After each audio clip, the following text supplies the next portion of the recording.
E já começa com a Venezuela cutucando o Brasil. Ufa, parabéns ao Brasil. Ufa, finalmente. Se estivesse elogiando, eu ia ficar chateado. A Venezuela acusou o Brasil de agressão após o veto à sua entrada nos BRICS. Durante a cúpula realizada na Rússia, o governo brasileiro atuou para barrar a adesão do país governado pelo ditador fascista Nicolás Maduro ao bloco. Em comunicado, o governo da Venezuela afirmou, abre aspas, a chancelaria brasileira decidiu manter o veto que Jair Bolsonaro aplicou contra a Venezuela durante anos, reproduzindo o ódio, exclusão de intolerância promovidos a partir de centros de poder do Ocidente. Fecha aspas. Por outro lado, Vladimir Putin afirmou que a posição da Rússia não coincide com a do Brasil.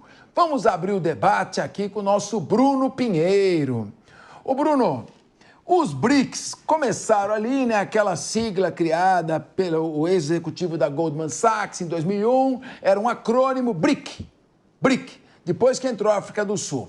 Começou um bloco econômico com boas ideias, uma moeda comum, vamos combater a dolarização do mundo, enfim.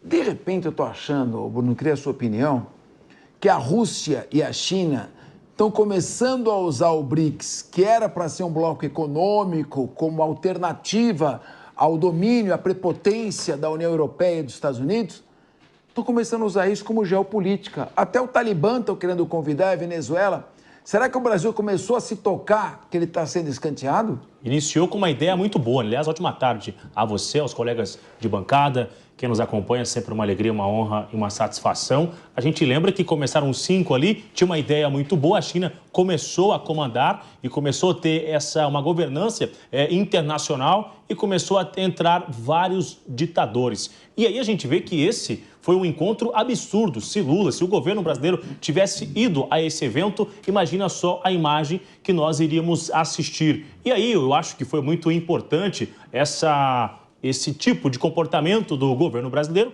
em relação à Venezuela. Mas eu acho, Fernando Capês, e quem nos acompanha aqui, esse comportamento chegou muito tarde. O governo brasileiro já tinha que ter reprimido, que repudiado a Venezuela há muito tempo atrás, na verdade. E somente agora um nome do governo chega e fala que houve uma quebra de confiança sobre a Venezuela. Olha só, viemos agora, recente, de uma eleição na Venezuela, onde quem aparentemente não venceu, como diz o resultado, não reconhece esse resultado, não respeita o resultado eleitoral, mas zero reconhecimento por parte do governo brasileiro, fica tentando encerar, manter uma boa amizade com quem não quer amizade. E aí a gente vê uma resposta dura de Maduro agora, mas é importante reconhecer que o governo brasileiro fechou essa porta. Eu espero que no dia de amanhã não aceite uma outra conversa ali no off para tentar restabelecer essas relações. Não tem como conversar, ter diálogo com quem é ditador e não respeita a democracia. Agora, Deise Chocalha, você é cientista política. Vamos imaginar o seguinte, você tem ali o BRICS, Índia, África do Sul, Brasil, tem seus interesses econômicos. É compreensível que você queira estender isso à China, que é a segunda maior economia do mundo, a Rússia pela riqueza de minérios, recursos naturais, então tem lá os BRICS. De repente, já começam a convidar. Aí vem o Egito, convidar a Arábia Saudita, que ainda não aceitou, e os Emirados Árabes e a Etiópia. Ok, dentro de um bloco comercial. Aí convida o arqui-inimigo dos Estados Unidos e de Israel, que é o Irã.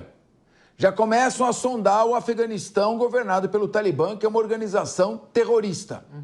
Já estão chamando Cuba, já agora chamam Venezuela. Será que o Brasil se tocou que se ele continuar ali nos BRICS, vai parecer que ele está indo novamente como se fosse uma segunda vez na posse do presidente do Irã, que já eliminaram 4 terroristas e está lá o Brasil? Será que o Brasil se tocou que os Estados Unidos e a União Europeia iriam redarguir, ou seja, retalhar, se ele começar a ficar num bloco que é de geopolítica e não tem mais justificativa econômica? Será que acendeu a minha gravata, a luzinha amarela? Boa tarde, Capês. Boa tarde, meus colegas. Eu acredito que acendeu, sim, essa luzinha, finalmente, né?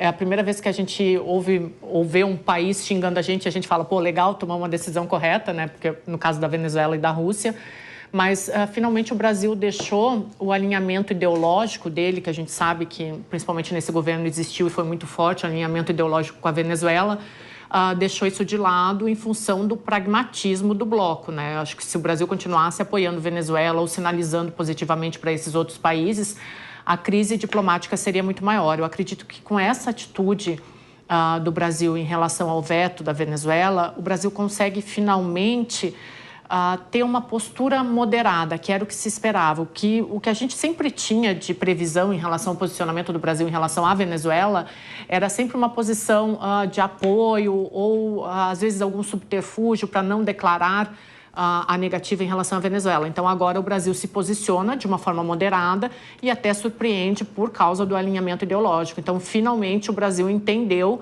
que alguns alinhamentos ideológicos eles precisam ficar de lado para que a política possa funcionar, né? Agora, o Ricardo Rojo, eu não entendo o seguinte. Os BRICS aprovaram, está claro que o Brasil tem poder de veto, a entrada de Cuba. Por que Cuba sim, Venezuela não?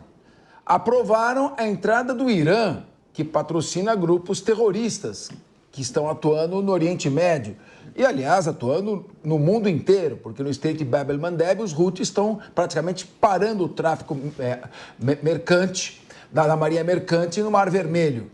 Então, qual teria sido o motivo, porque o Maduro roubou as eleições, qual seria o motivo que levou o Brasil? Será que o motivo não é mais de geopolítica? Começar a ver que na América do Sul vai começar a entrar a Argentina, que recusou por causa do Milei, entra a Bolívia, entra a Venezuela, daqui a pouco entra a Colômbia, e o Brasil vai virar o quê?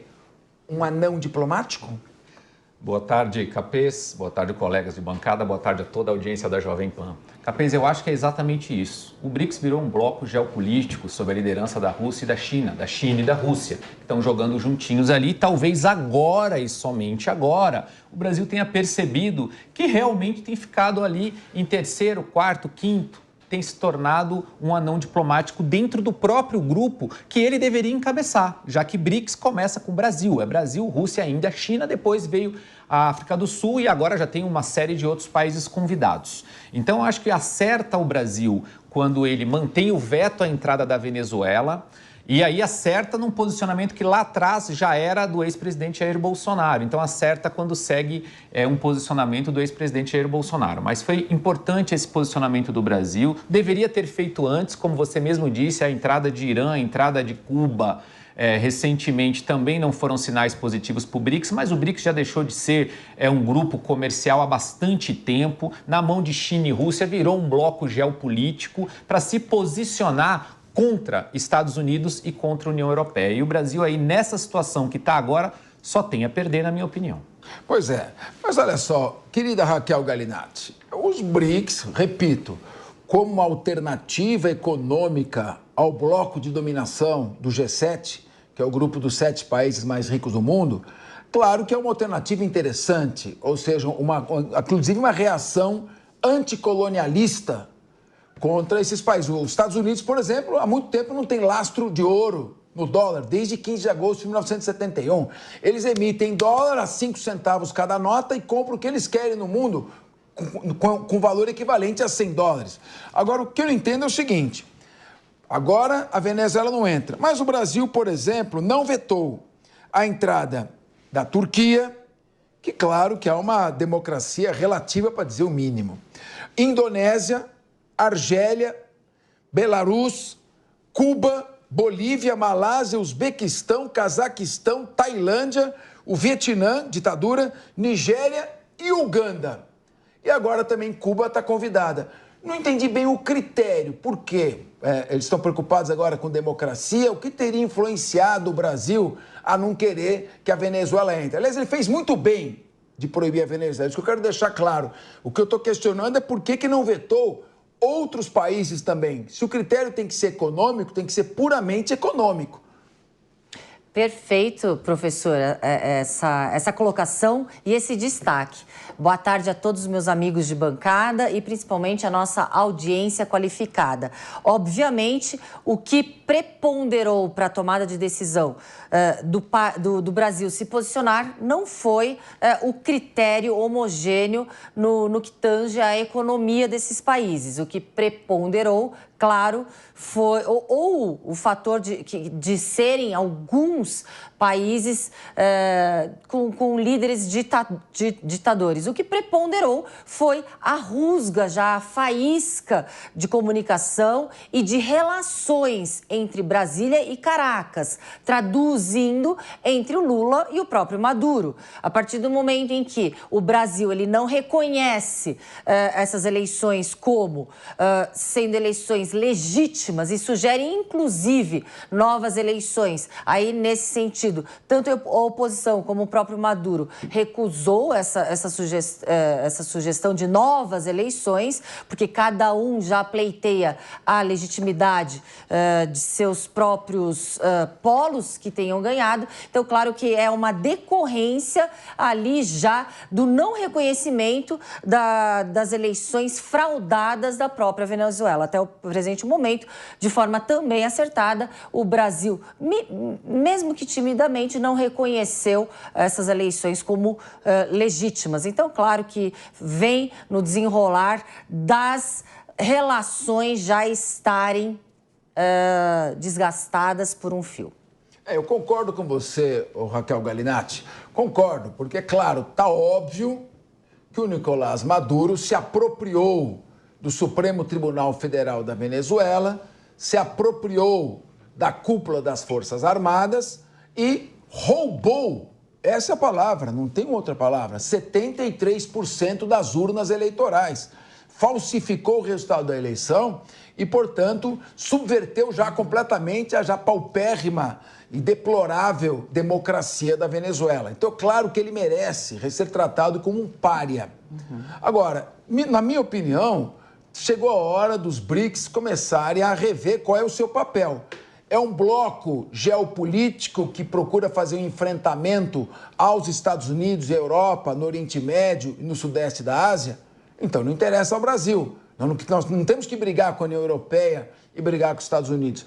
É um bloco econômico em que você pode fugir do dólar, do sistema SWIFT de conversão da moeda em dólar para poder fazer qualquer tipo de compra e negociar numa moeda lastreada no ouro. Ótimo, é muito importante. Temos interesse em negociar com a China, algum interesse em negociar com a Rússia, queremos entrar cada vez mais no mercado africano, integrarmos na América do Sul, mas queremos também continuar negociando com os Estados Unidos e a União Europeia. Agora, o Ricardo Rosso, me parece que estão dando a China e a Rússia, começam a tratar o Brasil como um membro de segundo escalão, quando o Brasil surgiu, inclusive com a primeira letra do acrônimo. Certo? Eram 5 países, estava ali o Brasil. Agora, o Brasil começa a ser tratado como um país de segunda classe.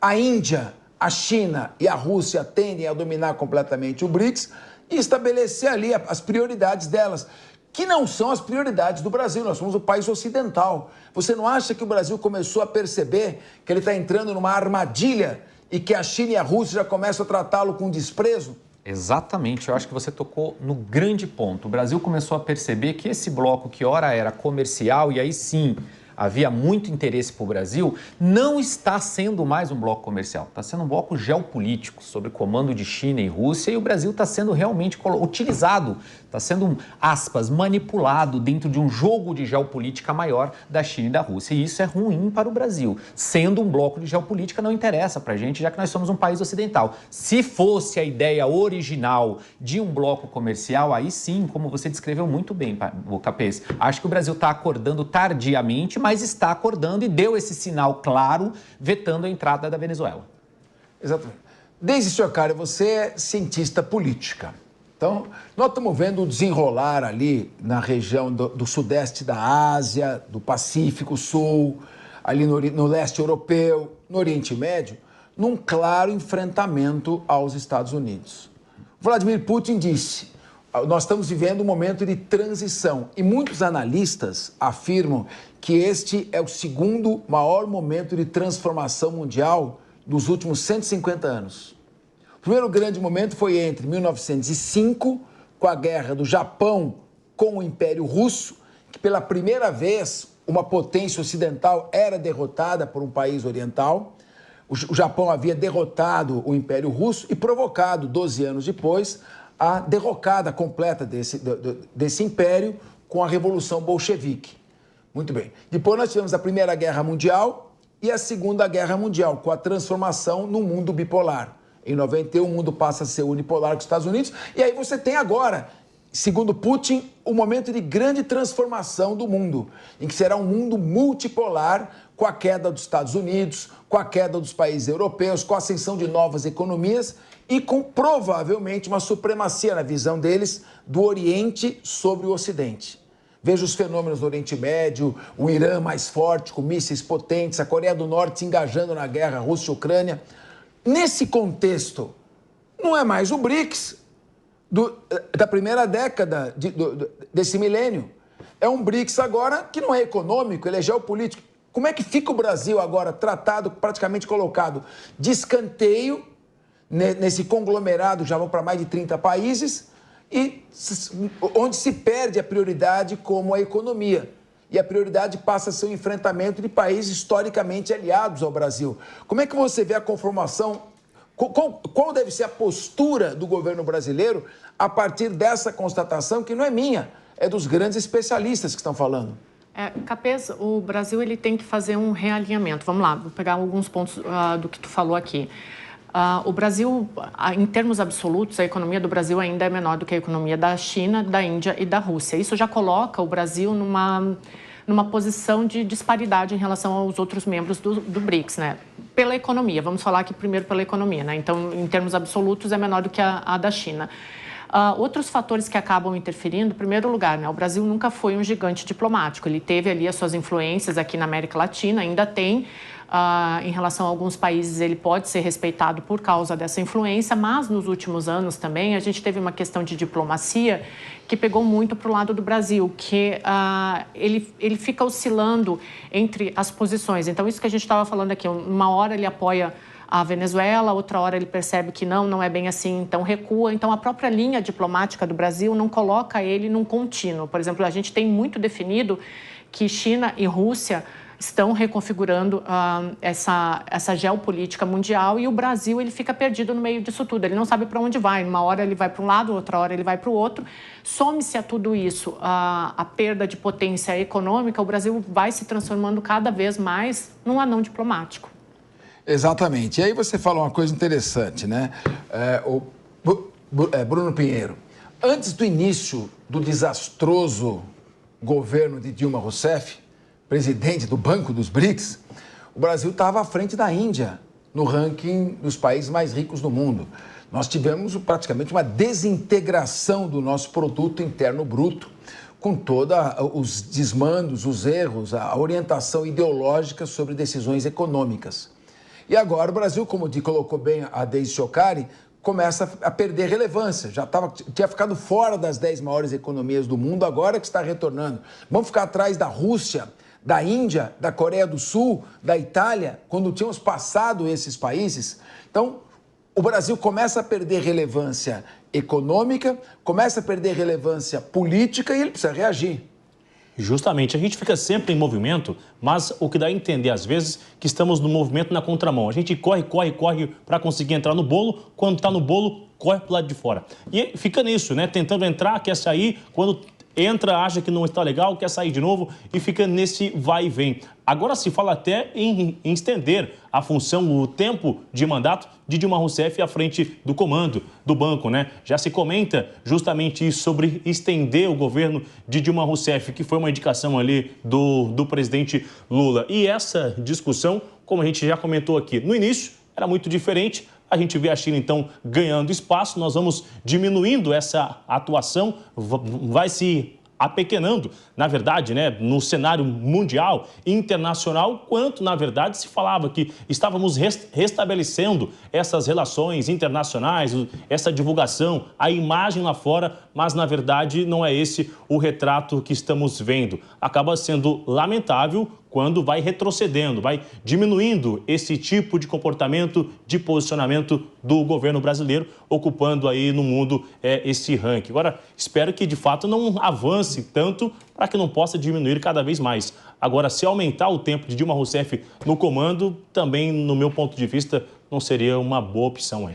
Agora, vamos com outro enfoque. E agora essa rusguinha, o Holtz, do Brasil com a Venezuela? Eram amiguinhos, né? BFF, né? Não é isso? Né? Best Friends Forever. E, de repente, agora o Brasil está meio envergonhado.